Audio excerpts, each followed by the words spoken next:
नमस्कार। मुद्दे की बात पे आप सभी का स्वागत है। मैं हूं आपके साथ यशस्वी शुक्ला और मुद्दे की बात पे बात करेंगे मौत के गड्ढे, कमीशन खोरी की सड़कें।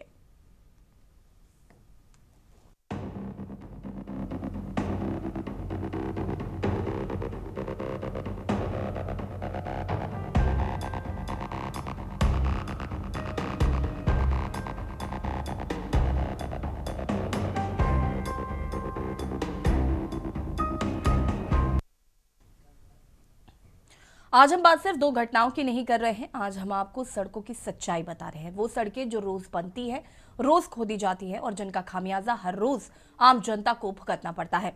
कहीं सड़क बनने के बाद फिर से खोदी जाती है तो कहीं उसी सड़क का गड्ढा किसी की जान ले लेता है। सवाल साफ है कि सड़कें जनता के लिए बनती है या कमीशन खोरी के लिए। सबसे पहले बात कानपुर के जाजमऊ के बीकेडी चौराहे पर स्थानीय लोगों ने 2 साल तक सड़क के लिए चक्कर काटे। काफी मशक्कत के बाद पिछले महीने सड़क बनाई भी गई, लेकिन खुशी ज्यादा दिन टिक नहीं पाई। पाइपलाइन के नाम पर वही सड़क फिर से खोद दी गई। लोग भड़क गए। सवाल पूछा गया तो जब सड़क बन रही थी तो पाइपलाइन पहले क्यों नहीं डाली गई। विरोध बढ़ा। मौके पर सपा विधायक पहुंचे। विधायक ने एक सीधा सवाल पूछा कि एनओसी कहां है, अगर खुदाई वैध है तो कागज दिखाइए, लेकिन जवाब साफ नहीं था। टाल मटोली शुरू हुई और सड़क पर ही बहस गुस्से में बदल गई। यहाँ मुद्दा यह है कि क्या बिना प्लानिंग सड़कें बनाई जाती ताकि उन्हें बार बार खोदा जा सके। अब जरा पैटर्न समझिए। पहले सड़क बनती है, फिर कोई विभाग आता है, पाइपलाइन, सीवर, केबल, फिर सड़क टूटती है, फिर नया टेंडर मिलता है, फिर नया बिल पास होता है और हर बार पैसे का बंदरबाट होता है। सड़क जनता के लिए नहीं, फाइल और कमीशन के लिए बनती है। अब बात दिल्ली के जनकपुरी की, जहां पर एक बाइक सवार सड़क पर बने खुले गड्ढे में गिरा और उसकी मौत हो गई। सबसे शर्मनाक बात यह है कि हादसे के बाद शव कई घंटों तक सड़क पर पड़ा रहा। ना पुलिस पहुंची, ना एम्बुलेंस और ना ही कोई अधिकारी। सड़क यहां पर भी बनी, खोदी गई और वही गड्ढा किसी की जिंदगी निकल गया। अब इन दोनों खबरों को जोड़े। कानपुर में सड़क पर सवाल उठ रहे हैं, दिल्ली में सड़क पर जान चली गई। कहीं सड़क कमीशन का जरिया है तो कहीं वही सड़क मौत का कारण, और परेशान सिर्फ और सिर्फ आम जनता होती है। सवाल है, सड़क बनाने से पहले सारे काम एक साथ क्यों नहीं किए जाते? बार बार खुदाई की इजाजत किसके फायदे के लिए दी जाती है? क्या हर टूटी सड़क भ्रष्टाचार की गवाही नहीं देती? हादसे के बाद जिम्मेदार कौन है, ठेकेदार, अफसर या कोई नहीं? आखिर कब तक आम जनता का पैसा यूं ही बर्बाद होता रहेगा? आज मुद्दा ना किसी पार्टी का है और ना ही किसी नेता का। आज मुद्दा है आम जनता का पैसा और आम जनता की जान। जब तक सड़कें कमीशन के लिए बनेंगी तब तक गड्ढे मौत बनते रहेंगे। सवाल सीधा है कि सड़कें सुधरेंगी या सिस्टम यूं ही जनता को परेशान करता रहेगा। आप अपना काम कर रहे हो, हम अपना काम कर रहे हैं। देखिए, फटकार लगाना या जो भी एक अलग विषय है। यहाँ पर एक जडेटा कंपनी ने गड्ढा खोदा हुआ है, जिस विषय को ये पूरे कानपुर में इनका काम चल रहा था। तो 2020 में इनका टाइम पीरियड खत्म हुआ था, उसके बाद से बढ़ा के इन्होंने फिर काम चालू करा दिया।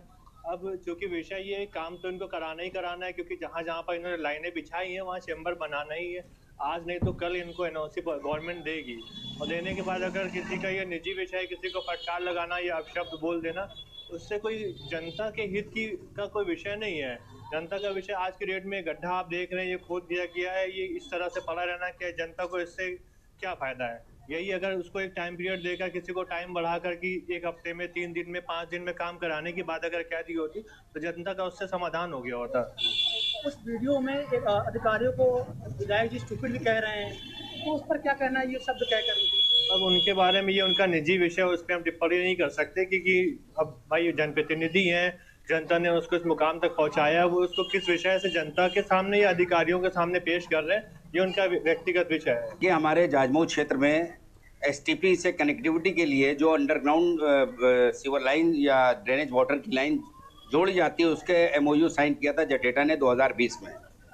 उनको जो समय मिला था, समय सीमा समाप्त हो गए और वो अपना काम पूरा नहीं कर पाए, जिसके कारण तमाम टेन्नी के तमाम गंदे पानी का जो सिस्टम है वो जस का तस बना हुआ था। इन लोग की नाकामी की वजह से तमाम एक तो चमड़े कारखाने बंद हो गए और तमाम तरीके से लोगों को दुश्वारियां हुई। जहां चाहते हैं वहां खोद डालते हैं, जहां चाहते हैं वहां पे जो समझ में आता है। पिछले 3-4 साल से लगातार जब से मैं विधायक बना हूं इनकी यही कारगुजारी देख रहा हूं।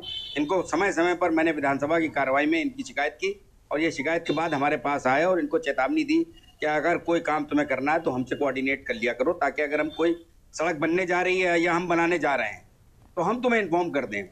लेकिन इनकी मनमानी ख़त्म नहीं हुई। और कल जब मेरे पास सूचना आई कि एक ट्रक इनके गड्ढे में गिर गया और एक ट्रक से में एक गड्ढा और अलग कर रहे हैं और इन लोग इस तरीके की मनमानी कर रहे थे। नई अभी बिल्कुल ब्रांड न्यू सड़क बनी थी 2-2.5 महीने पहले की, उसको इन्होंने खोद डाला। तो इस तरीके से मेरी विधायक निधि की बनाई हुई तमाम सड़कें, मनोहर नगर, अंबेडकर मूर्ति के पास, Hindustan compound, Moti Nagar, farm house के बगल में शराब गद्दी के पास, इतनी सारी रोडें इन लोग खोद चुके थे, जिसको अभी इन लोग ने सही नहीं किया, कोई पैचवर्क नहीं किया, मोटरेबल नहीं किया।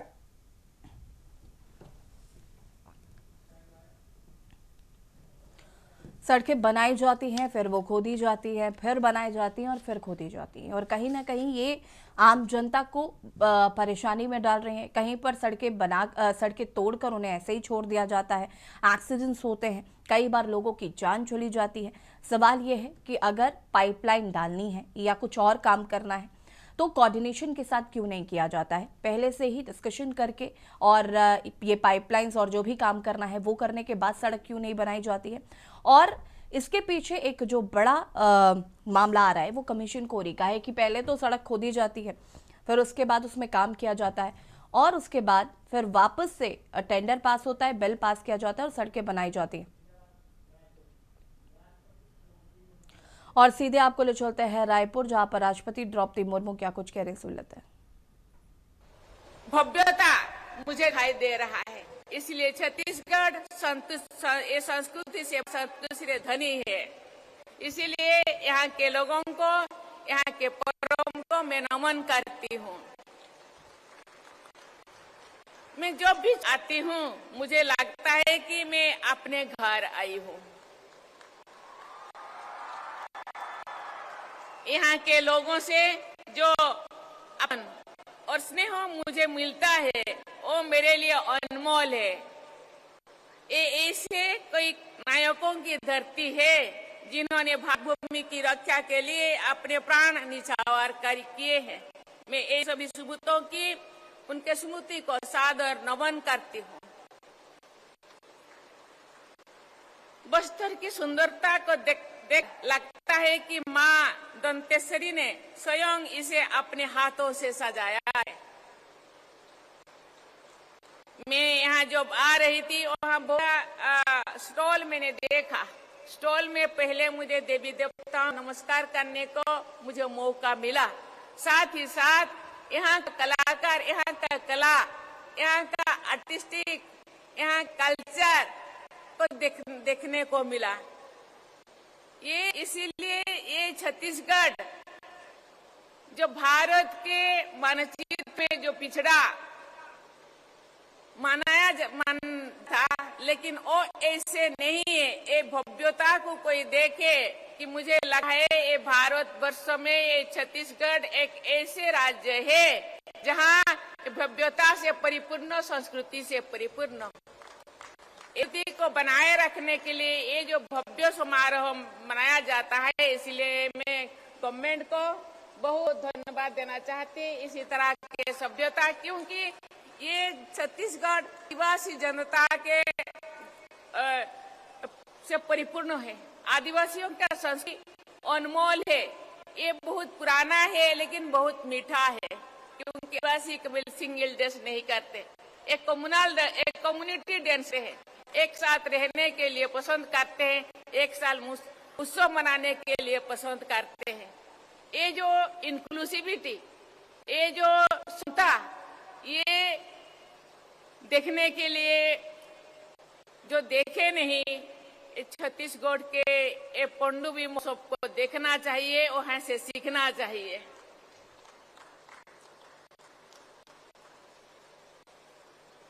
मौसम बदलने के साथ प्रकृति मानो करवट लेती है और यहाँ के लोग उत्सव मनाते हैं। जब इस उर्वर धरती में किसान बीज छिड़कते हैं तो ये पनडुब्बी होता है। जब आम का मौसम आता है तो ये पनडुब्बी होता है। बस्तर के लोग जीवन को उत्सव के रूप में जीते हैं।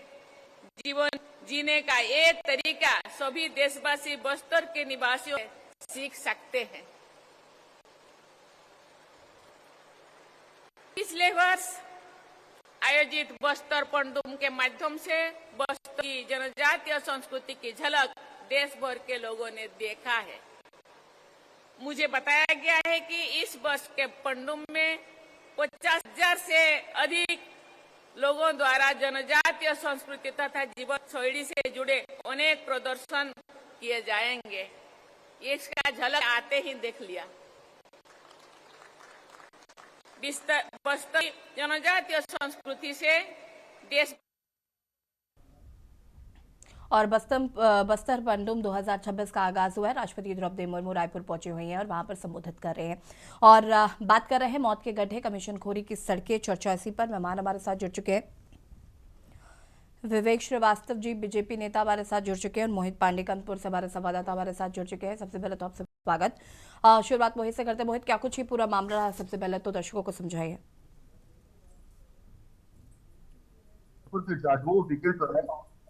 जहाँ गुरुवार को सपा विधायक हसन रोमी का गुस्सा फूटा। जल निगम अधिकारियों को इंग्लिश में भद्दी गाली दी। गाली देने के बाद कम से कम 2 से 3 घंटे ये पूरा ड्रामा चलता रहा। उसके बाद दूसरे दिन शुक्रवार को सपा कार्यालय में, हसन रोमी के कार्यालय में जल निगम के अधिकारियों के साथ बैठक हुई है। पूरा पता चला है कि मामला जल निगम अधिकारियों ने बीकन चौराहे पर गड्ढा खोद दिया था, जिसको लेकर क्षेत्रीय लोग काफी नाराज थे। नाराज होने के बाद जो क्षेत्रीय जनता थी वो विधायक कार्यालय पर पहुंचने के बाद हसन रोमी जो विधायक है वो भी मौके पर पहुंचे। वहीं अधिकारियों को जमकर फटकार लगाई गड्ढा खोदने को लेकर। और वहीं इस पूरे मामले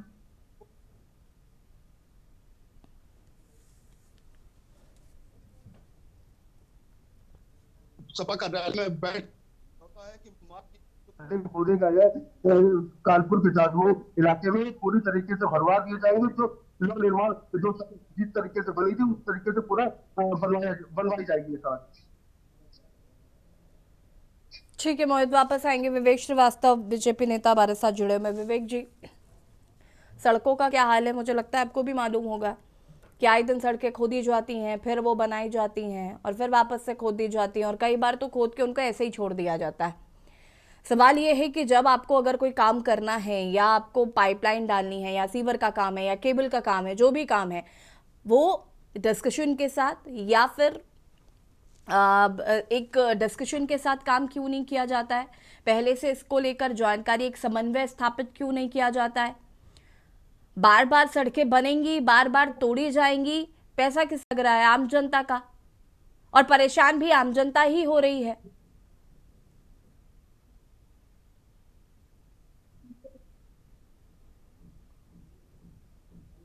अनम्यूट कीजिएगा। अपनी बात, मुझे 3 मिनट का समय दीजिएगा, मैं अपनी बात पूरी तरह रख सकूं, अपनी बात समझा सकूं।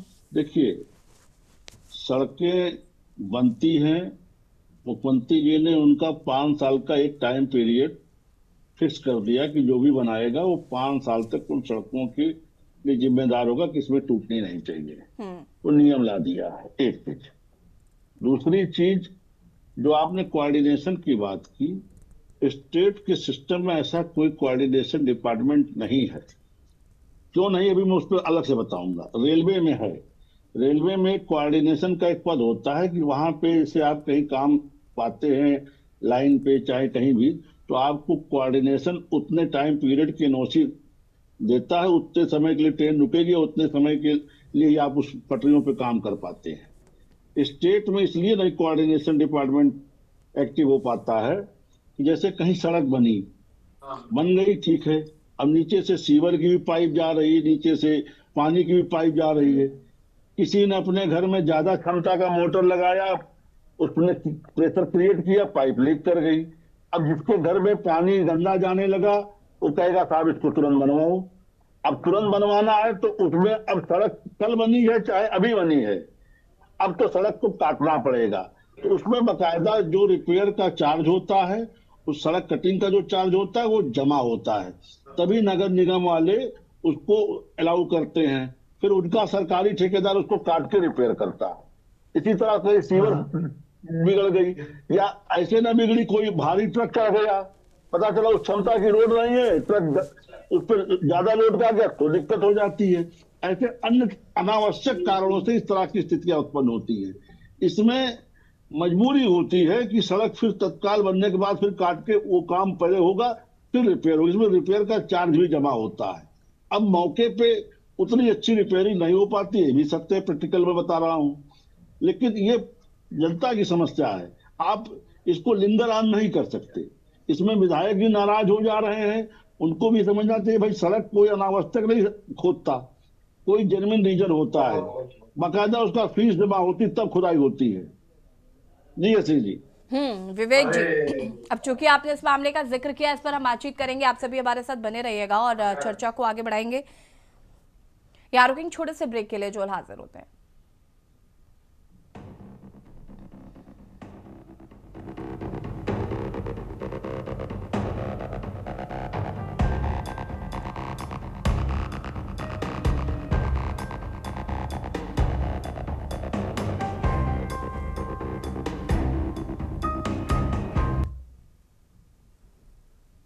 ब्रेक के बाद एक बार फिर से आप सभी का स्वागत है और बात कर रहे हैं मौत के गड्ढे और कमीशनखोरी की सड़कें। चर्चा इसी पर रजत मिश्रा जी सपा नेता भी हमारे साथ जुड़ चुके हैं। रजत जी, ये जो कानपुर का मामला आया है इसको कैसे देख रहे हैं? क्योंकि यहाँ पर विधायक जो हसन रूमी जी हैं वो काफ़ी नाराज़ हुए। उनका कहना है कि सड़क 1 महीने पहले बनाई गई और 1 महीने बाद उसे तोड़ दिया गया, और जब एनओसी दिखाने के लिए कहा गया तो उनके पास एनओसी भी नहीं थी।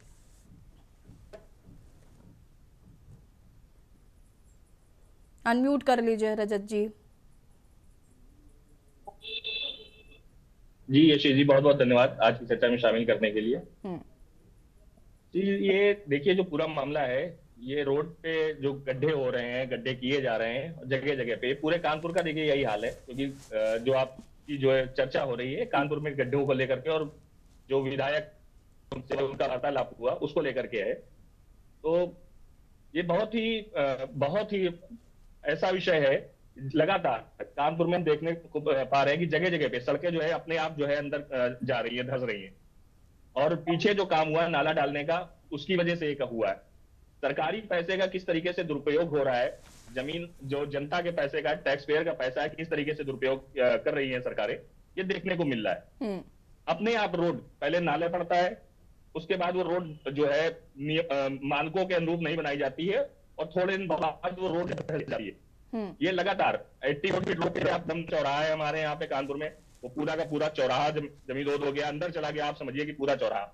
अभी ईदगाह के पास एक सड़क धसी, आसपास के मकानों को नोटिस दे दी गई, वो मकान तक क्षतिग्रस्त हुए। उन मकान वालों का क्या दोष है? उनको तो कोई मुआवजा देने से उन मकानों को खाली करा लिया गया, और पूरी की पूरी सड़क जिस तरीके से गई है वो वीडियो क्लिप चल रही थी सभी चैनल के माध्यम से, सबने देखा होगा ये चीज। तो ये जो कार्य प्रणाली है, ये जल निगम अपना काम करेगा, फिर नगर निगम अपना काम करेगा, फिर जो है फिर पीडब्ल्यूडी वाले अपना काम करेंगे। ये देखने को मिल रहा है कि भारतीय जनता पार्टी की सरकार में आपस में सामंजस्य नहीं है विभागों में। जिस तरीके से प्रदेश में सरकार इंजन जो है टकरा रहे हैं आपस में, उसी तरीके से विभाग भी टकराते हैं। सामंजस्य की कमी है, चाहे वो सरकार के लोगों में हो और चाहे अधिकारियों में और विभागों में हो। और अल्टीमेटली जो नुकसान हो रहा है वो जनता के पैसे का, टैक्स पेयर के पैसे का होता है, हमारे आपके टैक्स के पैसे का नुकसान होता है। आपसी सामंजस्य हो तो पहले भाई नारा डाल ले, उसके बाद रोड बना ले, आराम से चलती रहे।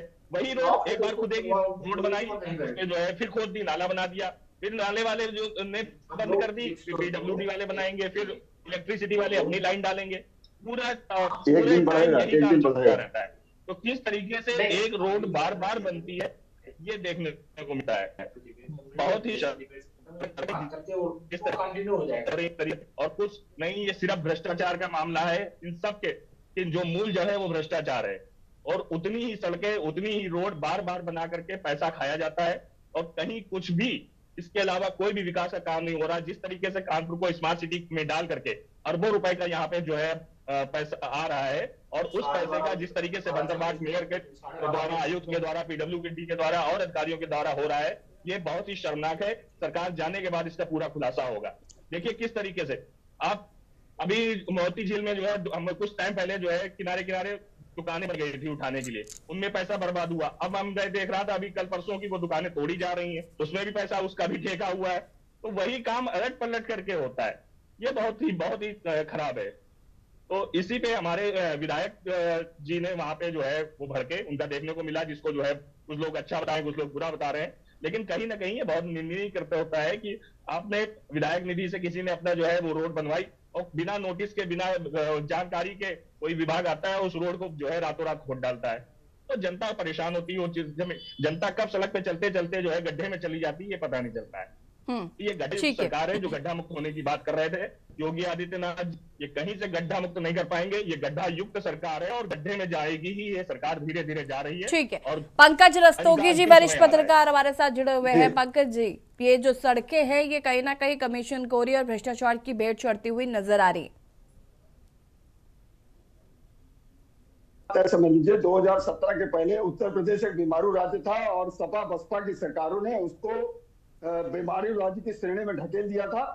और 2017 के पहले तो अखिलेश यादव की सरकार थी, 12 से 17 तक, उसमें पूरा भ्रष्टाचार की गंगा बही और जिस तरह से जन आकांक्षाओं की पूर्ति नहीं की गई, जन आकांक्षाओं के विपरीत कार्य किए गए, तमाम आतंकवादियों के मुकदमे वापस लिए गए, उसके बाद हाईकोर्ट ने संज्ञान लिया तो उसके बाद आप बैकफुट पे आ गए और 815 से 840 दंगे करीब, बल्कि कहिए कि 900 से अधिक दंगे हुए।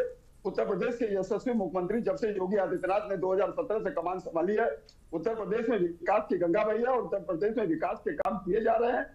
आज कानपुर जिस जनपद की हम लोग बात कर रहे हैं वहां भी जो है स्मार्ट सिटी भारत सरकार ने डिक्लेयर किया है और वहां तमाम तरीके के कार्य हो रहे हैं, लेकिन समाजवादी पार्टी को सिर्फ गड्ढे ही दिखाई देते हैं क्योंकि उनको गड्ढा करने की आदत रही है। चंदन लगा के झूठ बोल रहे हैं, चंदन लगा के झूठ बोल रहे हैं।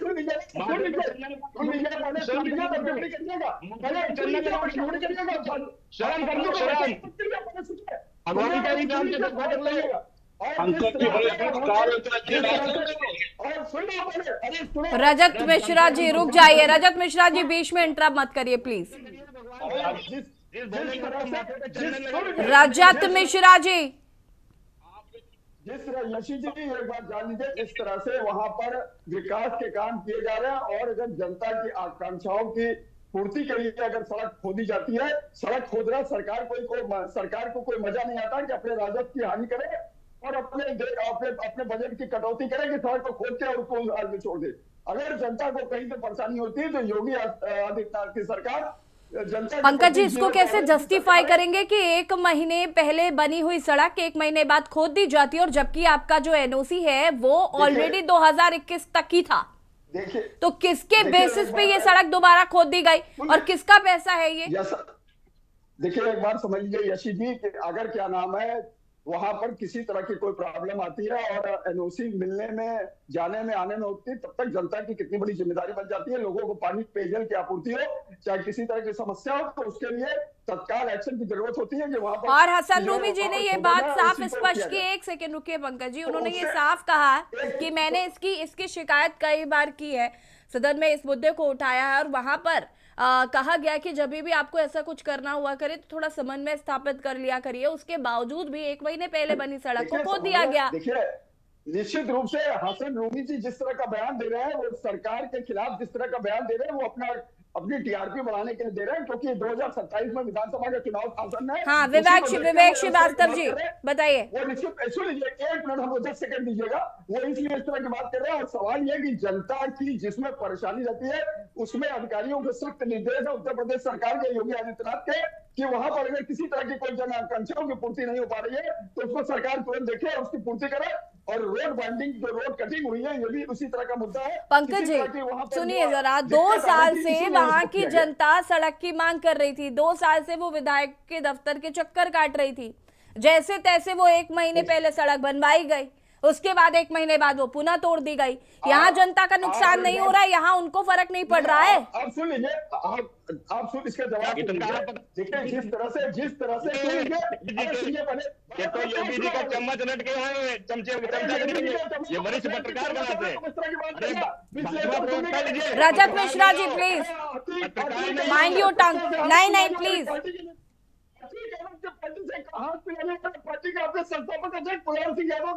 ठीक है पंकज जी रुकिए जरा, बीजेपी नेता को भी सुन लेते हैं। 1 सेकंड रुक जाइए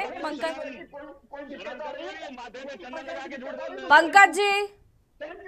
विवेक श्रीवास्तव जी 1 सेकंड रुक जाइए। जिनकी पार्टी का ये मुद्दा है जरा उनसे तो पूछ ले पंकज जी, जिनकी पार्टी को जवाब देना चाहिए उनको तो सुन लेते हैं। विवेक रस्तोगी जी, माफ कीजिएगा विवेक श्रीवास्तव जी। देखिए अश्विन, पंकज जी वरिष्ठ पत्रकार हैं, वो अपनी बात रख रहे हैं, उनके पक्ष से आप सहमत हो असहमत तो कोई व्यक्तिगत टिप्पणी उनके ऊपर किसी को नहीं करनी चाहिए। समाजवादी पार्टी जिस तरह की बात करे मैं उसका जवाब दे रहा हूँ। देखिए, जनहित का मामला है, अगर किसी के यहाँ पाइपलाइन बिगड़ी, रजत जी को बुरा इसी बात का लग है, रहा है कि पंकज जी जवाब क्यों दे रहे हैं, आप दीजिए ना उनको, आपसे जवाब की अपेक्षा है। उन्होंने उन्हें अनावश्यक व्यक्तिगत टिप्पणी करके उत्तेजित कर दिया। उन्हें ऐसा व्यक्तिगत टिप्पणी किसी वरिष्ठ पत्रकार के ऊपर नहीं करनी चाहिए। नहीं, अगर वो समाजवादी पार्टी की अवहेलना नहीं करते तो मैं ये आप बिल्कुल नहीं हमारे बोलता। अरे रजत जी रुक जाइए प्लीज, एक तो ये बीच में इंटरप्ट करने वाली आदत आपकी अच्छी नहीं लग रही है मुझे। Rajat ji hold on please, maintain the decorum of the debate. Vivek Srivastava ji continue करिए। पंकज जी प्लीज, मैं उन्हें मना कर रही हूँ, आप फिर बीच में बोल रहे हैं। किसी की भी आवाज नहीं आएगी यहाँ पर अगर आप इसी तरीके से बोलते रहेंगे तो। जनहित के मुद्दे को अपनी रार निपटाने के लिए प्लीज बलि मत चढ़ाइए इसकी, इस डिबेट की तो बिल्कुल भी नहीं। प्लीज पंकज जी और रजत जी रुक जाइए। हाँ विवेक जी बोलिए। जैसे जी किसी के घर अगर पाइपलाइन बिगड़ी, किसी का सीवर बिगड़ा है, तो उसमें यह नहीं फैक्ट होता कि रोड कल बनी है आज बनी है, फिर तो रोड कटेगी, उसका रिपेयर होगा।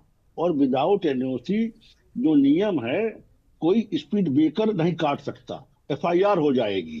जो लोग कह रहे हैं कि विदाउट एनओसी वो कंपनी काम कर रही थी, ये सत्य नहीं है। उनको उसकी जांच करानी चाहिए। कुछ सरकारी अमला उसके ऊपर एफआईआर कर देगा अगर विदाउट एनओसी कोई सड़क को टच कर रहा है, बाकायदा उसका पैसा जमा होता है, तब कोई जाके सड़क छू सकता है। तो देखिए, रिपेयर वर्क ये हमेशा होगा, इसको आप रोक नहीं सकते। मैंने बताया कि कोऑर्डिनेशन रेलवे में होता है, डिपार्टमेंट यहाँ स्टेट में नहीं होता। क्यों नहीं होता? इसी कारण से नहीं होता मुझे है। एक बात का जवाब दीजिए। 2 साल तक वहां की जनता एक सड़क के लिए परेशान रही। मेरी बात समझिए जो मैं कहना चाहती हूँ, ये भी तो जनता के भले के लिए कर रहे हैं, है ना? आपने तो कहा कि हम जनता को परेशान नहीं देख सकते, तो मुझे ये बताइए 2 साल से जनता वहां की एक सड़क के लिए परेशान थी। दफ्तर, विधायक के दफ्तर के चक्कर कटते रहे। 1 महीने पहले वो सड़क मिली, लोग थोड़ा सा खुश हुए थे, उसके बाद उन्होंने वापस उस सड़क को खोद दिया। फिर अल्टीमेटली नुकसान किसका हुआ? उन्हीं जनता का। तो मैं यहाँ पर बेसिकली मेरा जो टॉपिक है या मैं जिस पर बात कर रही हूँ, आपको नहीं लगता कि एक समन्वय स्थापित होना चाहिए? क्योंकि पैसा तो ऑब्वियस है कि बर्बाद हो रहा है ना। अगर यही सड़क, अगर वो उन्हें पहले से ये चीज की जानकारी होती कि भाई पाइपलाइन पड़ेगी, तो वही सड़क 1-2 महीने बाद बन जाती। मैं उसी बात का जवाब दे रहा हूँ। जैसे 2 महीने पहले सड़क बनी, अब आज किसी के यहाँ पाइपलाइन टूट गई तो क्या करेगा? वो रिपेयर कराए या छोड़ दे? तो सीवर वाला पानी पी के इंदौर की तरह मर जाए या उसको रिपेयर कराए? क्या करे आप बता दीजिए। पाइपलाइन विवेक जी, ये आप तो वो कह रहे हैं ना कि मान लीजिए ऐसा हो जाए, पर यहाँ ऐसा हुआ नहीं था। यही तो डिस्कशन है कि आपको पाइपलाइन डालनी थी। आप इस बात का डिस्कशन कर सकते थे। हम इस बात, 1 सेकेंड रुक जाइए रजत जी।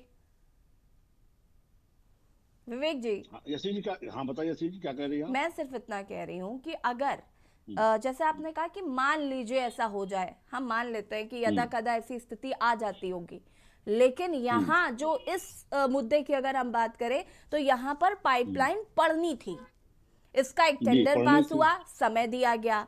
वो समय, जैसा कि अभी फिलहाल आपने कहा आज का विषय ऐसा था नहीं, लेकिन हसन रूमी जी का जो कहना था वो यही था कि इनका एनओसी का टाइम खत्म हो चुका था, ठीक है। और अगर ऐसा होना था तो ये चीज अगर हम पहले से समन्वय स्थापित करते, आपका काम नहीं पूरा हुआ था तो आप जाके उनको कहते कि भैया सड़क 1-2 महीने बाद बनवा लीजिएगा, हम पहले पाइपलाइन का काम कर लेते हैं। यहाँ पर किसी की पाइपलाइन टूटी नहीं थी कि उसे बनाने चले गए वहां पे लोग। पे आ रहा हूँ, अब मैं उसी बात पे आ रहा हूँ। जो आपने कहा, मैं आप ही की बात का उसी का उत्तर दे रहा हूँ। आपका कहना है सड़क 2 साल से नहीं बनी थी, 2 महीने पहले बनी, लोग चक्कर लगा रहे थे। 1 महीने पहले चलिए हम 15 दिन पहले बने, खुश कि ये पाइपलाइन वाली कंपनी का काम टेंडर पुराना था, इन्होंने अपने समय पे नहीं पूरा किया, इनका टेंडर टाइम लेट हो चुका है। ये भी बात सही कह रहे हैं ना? तो अगर उसका टेंडर टाइम लेट था, तो अगर मान लीजिए इन्होंने कहा विधायक निधि से बनी, रूमी जी ने कहीं अपनी बातों में नहीं कहा कि हमने विधायक निधि से बनवाया है। जो भी सड़क बनाने वाली कंपनी थी, अगर उसकी पाइपलाइन का टेंडर पहला था और उसका काम लेट हो रहा था, तो सड़क बनाने वाली कंपनी को उसको कोऑर्डिनेट करना था, उसको वो सड़क वाली कंपनी को ढूंढता। या कौन किसको ढूंढता आप बता दीजिए। जबकि स्टेट में कोऑर्डिनेशन सिस्टम नहीं है। कम से कम जो सड़क बनाने वाला तो उसको तो पूछ लेना कि भाई तेरा काम लेट हो रहा है, तू कब तक काम कंप्लीट करेगा, तब मैं तेरा रोड बना दूं। चलिए ठीक है, तो कहीं ना कहीं देखिए सवाल तो जरूर है यहाँ पर विवेक जी, और इससे जनता का ही दोनों सूरतों में नुकसान हो रहा है। फिलहाल आप सभी का बहुत बहुत शुक्रिया, वक्त की कमी है चर्चा में शामिल होने के लिए, और बात कर रहे हैं मौत के गड्ढे का मिशन खोरी की सड़कें। खास पेशकश में देखते रहिए कि न्यूज़ इंडिया। नमस्कार।